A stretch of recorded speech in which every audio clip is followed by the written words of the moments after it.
a big part of my show, Awakening Aphrodite, we talk about really getting women to be more whole in who they are and their masculine and their feminine essence, and uniting both parts of those things in themselves.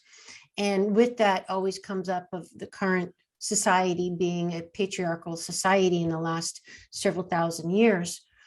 But, men have suffered a lot too, and men have had to be the stoic ones, right? Yep. Just, not have feelings, and it wasn't masculine to express any weakness or feelings, and they had to just work and produce, and they didn't have the luxury to really feel or go there.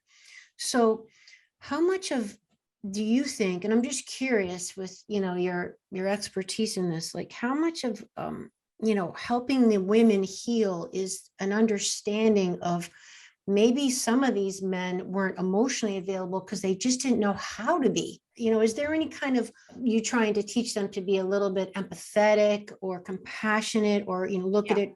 Yeah. Is that involved at all? Absolutely. So like I said about the boomer generation, there's this great line that happens in the show Friends where Ross finds out he's going to be a dad, and he goes to dinner with his dad and he asks him, Dad, were you nervous? What did you think when you found out that, Mom was pregnant with me? And his dad says to him, we didn't think about having kids back then. We just had them. Mm-hmm. And so in that one generation of just, well, I guess we're supposed to have kids now, to trying to be mindful about it, there is a huge shift. So absolutely, the ability to see the other perspective, to get out of your own perspective and see someone else's is fundamental. Now, it could be that by seeing that and by understanding it, you get to healing. But I have worked with women who have narcissistic fathers who are still in their lives, who will never change. And it isn't a matter of understanding them. It's a matter of accepting that you will never have what you want and putting up really good boundaries. And where does the gratitude come in? I know it sounds crazy, particularly when you have such a deep wound, but where does the gratitude come in for your clients? Or maybe you don't teach people to have gratitude for it because it's all it, right?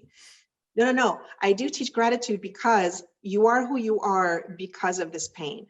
Mm-hmm. And so there is a moment in a session where we list the wonderful things that have happened in your life and the things that you are specifically because of this person in your life, or the things that you have. So maybe because you had a dad who didn't show you love, you created a really great relationship with an uncle or a grandfather or a teacher, or maybe you have resilience or high sensitivity because of this, and you know that it's because of the pain that you felt.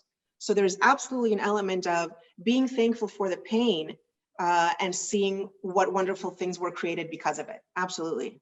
I'm so glad that you said that. That's wonderful. Yeah. I mean, that's very encouraging. Now, what about the father that can't repair the relationship with their adult daughter because they have so much guilt? They almost can't reach out. So the daughter's waiting for the dad, like he's the one who should reach out. He's the one who left us. And, the dad wants to, but he just is so overwrought with guilt. I mean, is there any help for that woman to deal with that? Great question. I don't know. I think that as long as a person is open to growth, there is hope. So I did not speak to my dad for 22 years. I stand by that. I was fine with it. And he contacted me in December and basically said, what do you think of us, kind of starting over? I want you to know that I've forgiven myself. He said that? Yes, he did. He's forgiven himself. Oh, wow. Yes.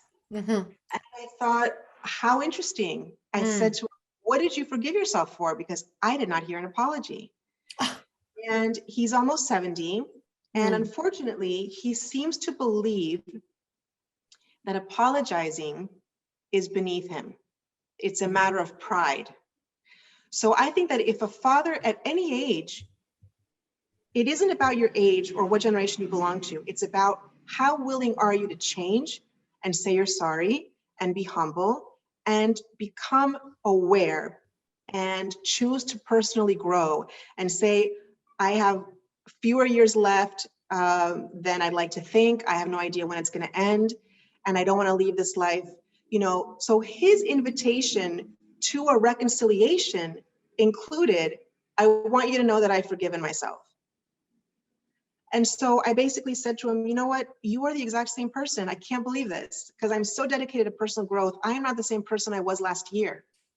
So to think that 22 years later, he's the same person was shocking and disappointing.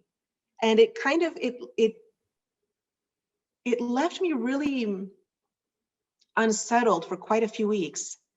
That, yeah, I mean, look what it does to me. It blows my mind.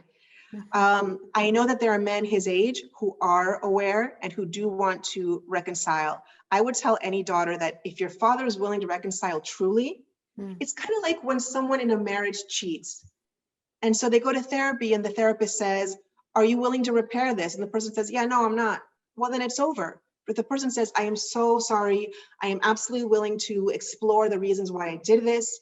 I will be completely trustworthy and I will show you these ways. It isn't even about fathers and daughters or husbands and wives. It's how willing are you to grow? And take responsibility. Exactly. Yeah. Exactly. I mean, it is so easy, I think, to forget. The easiest forgiveness is when someone comes and obviously apologizes. It's much harder to forgive when you're never going to get it because they're not going to ask for forgiveness or they've died.